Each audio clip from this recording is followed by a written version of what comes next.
بسم اللہ الرحمن الرحیم۔ السلام علیکم یا علی علیہ الصلاۃ والسلام مدد۔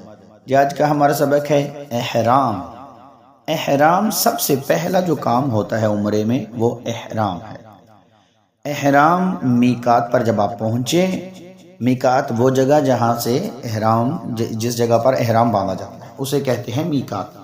تو آپ نے سب سے پہلے غسل کیا، جسم کی صفائی کی، مکمل پاک و پاکیزہ ہو کے دنیاوی خیالات سے نکل کر اب آپ نے نیت کر لینی ہے کہ میں احرام باندھتا یا باندھتی ہوں عمرہ مفرداتی قربتاً الی اللہ۔ جب آپ نے احرام باندھ لیا، اس کے فوراً بعد آپ نے تلبیہ کہنا۔ وہ کیا ہے یہ آپ تصویر میں بھی دیکھ سکتے ہیں۔